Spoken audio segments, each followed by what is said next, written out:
श्री कृष्ण ने भी कहा, कर्म करो, फल की इच्छा मत करो। जानिए इसकी कहानी।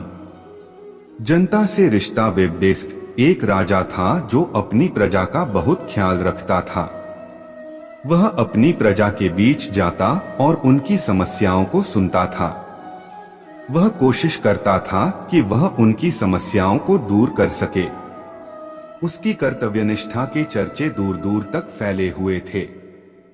एक बार राजा अपने राज्य में भ्रमण करने के लिए निकले हुए थे।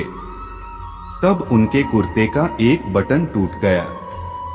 यह देख राजा ने अपने मंत्री तो तुरंत बुलाया और उसे आदेश दिया कि वो गांव से एक अच्छे दर्जी को बुला लाएं जो उनके कुर्ते का बटन लगा दे।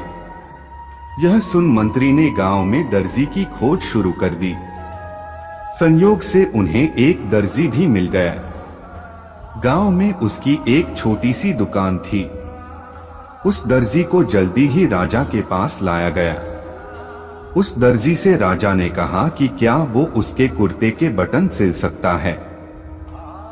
दर्जी ने कहा कि यह तो बड़ा ही आसान काम है। दर्जी ने अपने थैले से धागा निकाला और कुर्ते का बटन लगा दिया। राजा बेहद खुश हुआ और उससे पूछा कि वो उन्हें कितने पैसे दे। इस पर दर्जी ने कहा कि इतने से काम के लिए वो पैसे नहीं ले सकता है। इस पर राजा ने कहा कि वो इसकी कीमत जरूर देंगे। दर्जी ने सोचा कि उसने तो बस धागा ही लगाया है, तो उसके 2 रुपए मांग लेता हूँ। फिर दर्जी ने सोचा कि कहीं राजा यह न सोचे कि इतने से काम के 2 रुपए तो गांव वालों से कितना पैसा लेता होगा। यह सब सोच समझकर दर्जी ने कहा कि वो इतनी इच्छा से जो भी देंगे वो ले लेगा। यह सुन राजा ने अपनी हैसियत के मुताबिक उसे 2 गांव देने का फैसला किया।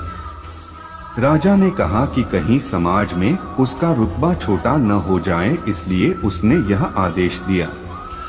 दर्जी ने मन में सोचा कि कहाँ तो वो 2 रुपए मांग रहा था और कहाँ वो 2 गांव का मालिक बन गया। सीख, इस कहानी से हमें यह सीख मिलती है कि हम सभी अपनी क्षमता के अनुसार सोचते हैं, लेकिन भगवान हमें अपने हिसाब से सब कुछ देते हैं। हम छोटा मांगते हैं और कई बार भगवान हमें उनके देने की क्षमता के आधार पर कुछ अच्छा और बड़ा दे देते हैं। इसलिए गीता में श्री कृष्ण ने भी कहा कि कर्म करो, फल की इच्छा मत करो, और यही इस कहानी का सार भी है। दोस्तों, इस वीडियो में बस इतना ही। मिलते हैं अगले वीडियो में। अपना ख्याल रखिएगा।